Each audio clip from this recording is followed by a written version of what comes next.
Napakbi ang hawak ni Trix sa manibela.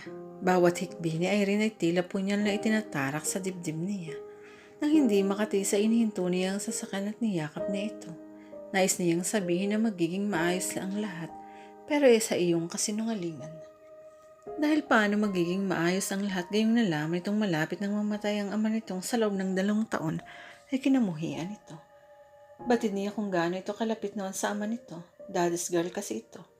Batid din niya kung gaano ito nasaktan nang umalis si Uncle Donald sumama sa dating nobya na si Daisy Roldan. Hindi niya kinukonsinti ang ginawang pagtalikod ni Uncle Donald sa sariling pamilya nito, pero nauunawaan niya kung paano ito narating ang napakahirap na desisyong iyon. Panaka-naka na lang niyang naririnig ang mga hikbi ni Irene. Tanda na tapos na ang emotional outburst nito. Ibinalik niya ang tingin sa unahan.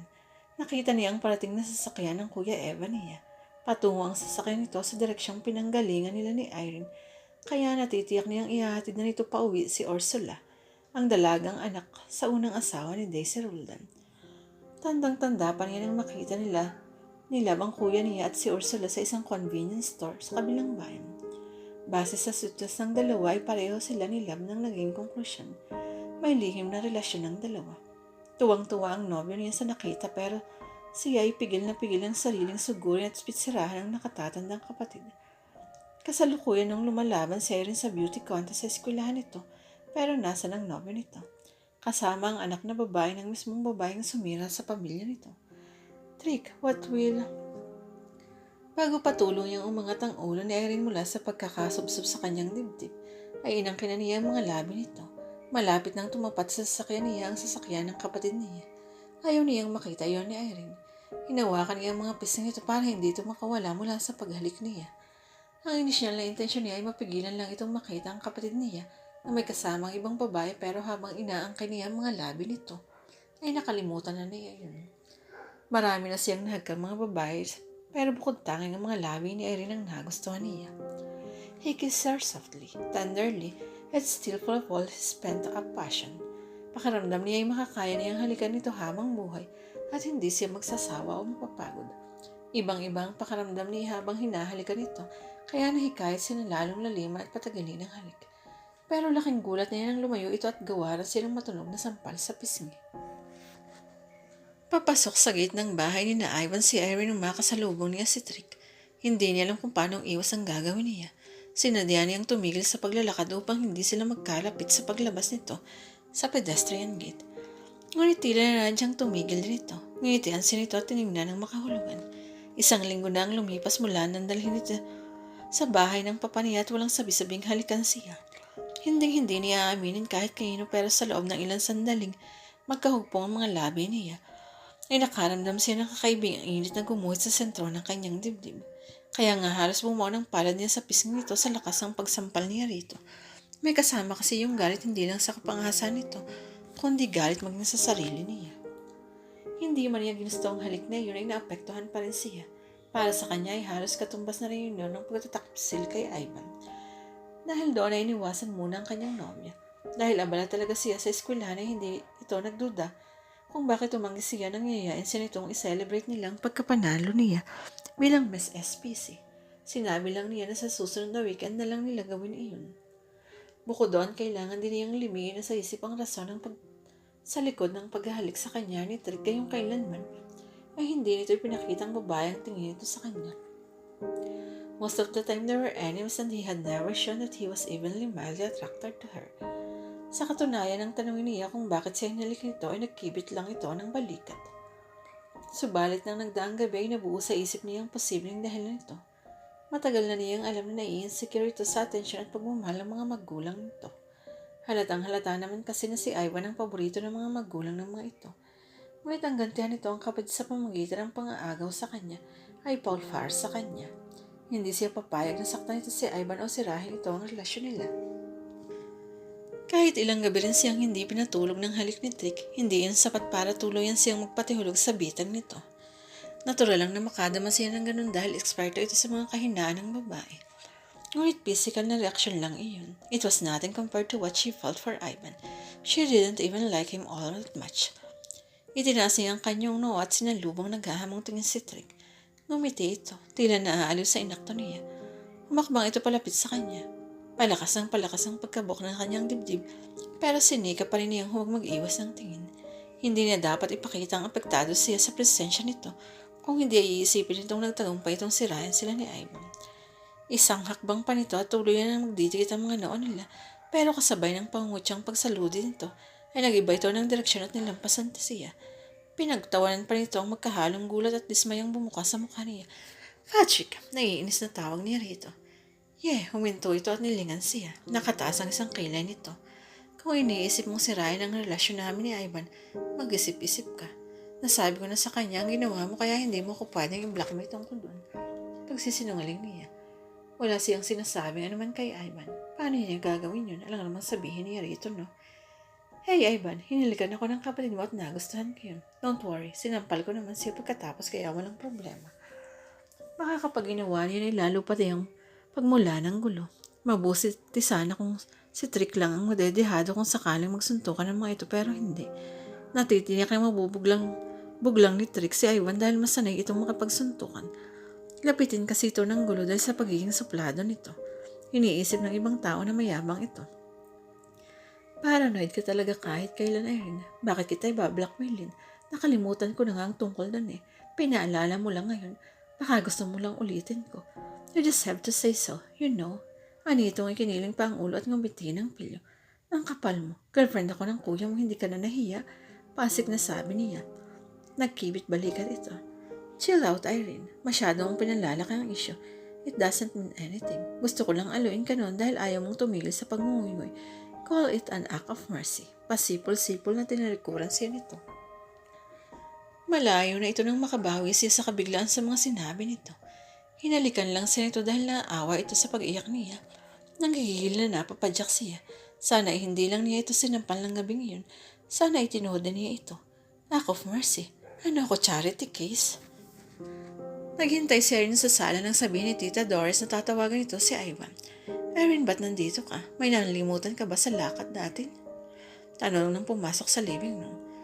Napapitlag siya pagkarinig ng boses nito. Wala naman pero gusto ko sana magpasamang bumili ng gift para kay Cristel. Invited tayo sa birthday niya bukas, remember? Bumakas ang dismaya sa mukha nito. I'm sorry Irene pero may asikasuhin ako sa Maynila ngayon kaya hindi kita masasamahan. Paalis na nga rin ako eh. Hinihintay ko lang si Dad. Sasabay raw siya sa akin. Ganun ba? Nanghihinayang na sabi niya. Nakakunot ang noong tinitigan siya nito. Waring may tinitimbang sa isip. What the heck? Nothing is more important than my favorite girl. Saka ko na ayusin yun. Samahan kita. Pero mas maganda siguro kung sa Maynila na tayo mamili. Mas marami tayong mapagpipilian doon kaysa kung dyan lang tayo sa SP Central mapupunta. Makakapamasyal rin tayo. Biglang bawi nito. Sigurado ka bang pwede mong postpone na nga sikasiyahin mo today? Walang problema iyon. Besides, marami na akong utang na date sa'yo, diba? Lagi ko na lang kinakancel ang usapan natin dahil sa trabaho ko. Ang swerte ko nga ay bukod sa ubod ng ganda, talino at bait ng girlfriend ko. Understanding at pasensyosa pa. Inakbayan siya nito at kayong tala ng magaan na halik sa tungkay ng ilon. Hus, bolero. Aniyang inirapan pa ito. Noong hindi pa uli niya ito nakikita ay may agam-agam sa dibdib niya. Bunga ng kakatuwang damdaming binuhay ng halik ni Trix sa kanya. Subalit ngayon, sa pagkakatunghay niya sa pamilya at gwapong mukha ng kanyang nobyo at sa pagkakapalibot sa kanya ng matatag na mga braso nito ay muling pinagtibay ang kasiguruhan niyang ito ang lalaking minamahal niya. Urong-sulong siya rin sa pagbaba sa tricycle na pinahinto niya sa tapat ng bahay ng kanyang ama. Hindi niya ipinlam sa kanyang mamang tungkol sa pagpunta niya roon kaya hindi siya nagpahatid sa driver nila. Subalit ngayong naroon na siya ay nahati ang loob. Niya kung tutuloy pa ba siya o aalis na lang. Hindi niya alam kung kailan nawala ang galit niya sa kanyang ama. Hindi niya alam kung kailan napalitan ninyo ng awa at pagpapatawad. Ngayon pa may nag-aatubili pa rin siyang makaharap uli ito dahil alam niyang parang nag-tridor na rin siya sa kanyang mama sa gagawing pagtanggap uli sa kanyang pama. Pumuntong hininga siya. Bahala na, aniya sa sarili. Ngunit bago pa siya makababa ng tricycle ay isang pamilyar na sasakyan na nakita na yung huminto sa tapat ng kinapaparadahan ng tricycle niya. Napasinghap siya pagkakita niya sa isang babae at isang lalaking lula niyon. Higit ang pagkagulat niya ng mahigpit na nagyakap ang mga ito at hatka ng lalaking babae sa mga labi.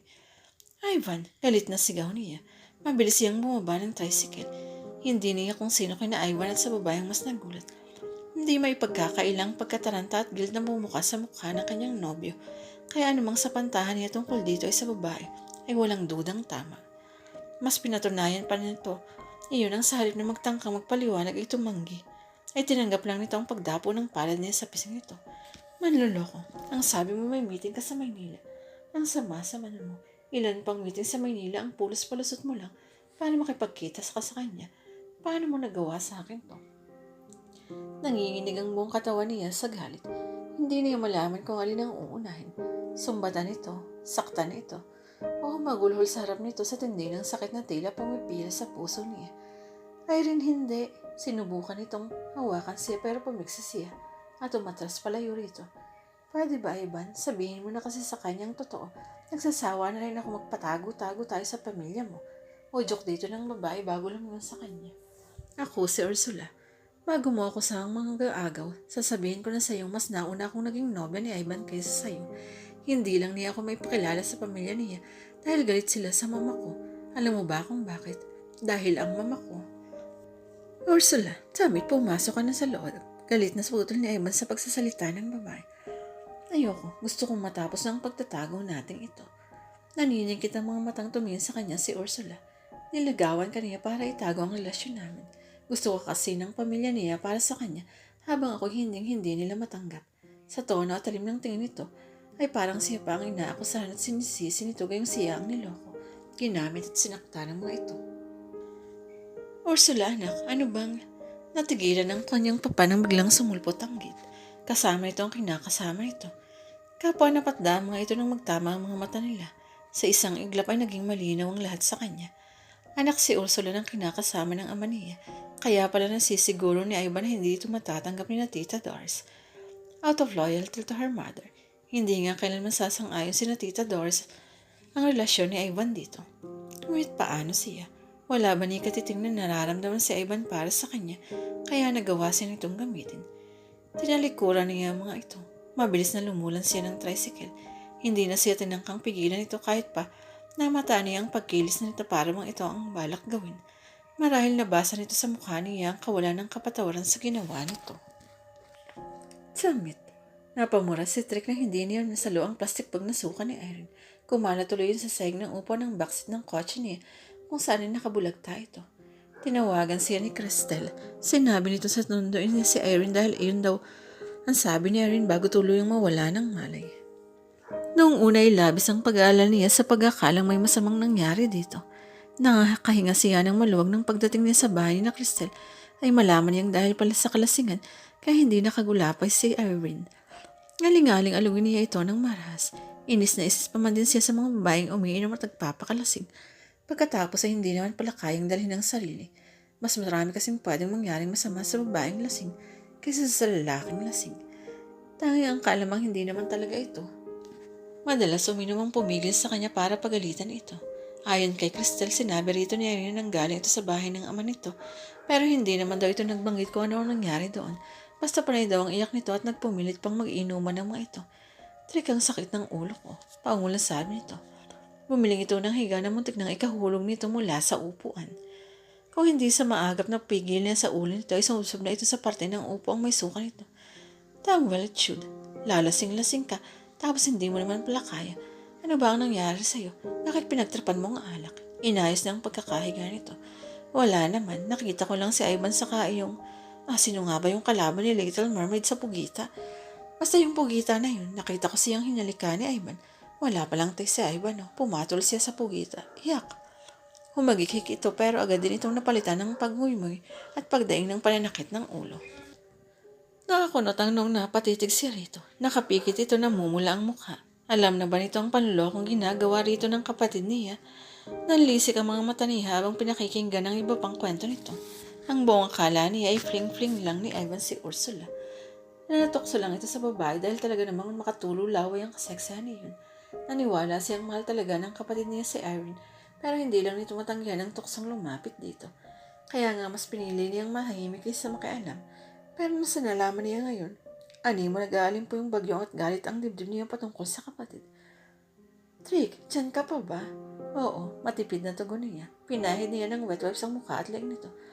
Dito muna tayo ha. Ayokong makita ni Mama na ganito ako. Magagalit din yun eh. Dito muna tayo ha. Promise please. Tila batang ungot nito.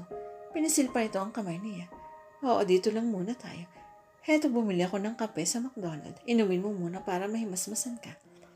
Inalalayo na itong makaupo. Isinandal niya ito sa kabilang pinto ng backseat. Hinawakan niya ang styrofoam cup habang humihigip ito sa pag-alalang maibuhos nito sa sarili ang kape kung ito mismo ang hahawak doon. Nang mga lahati ng kape ay nayaan muna niya uli itong mahiga at saka niya inumpisang linisin ang sinukahan nito.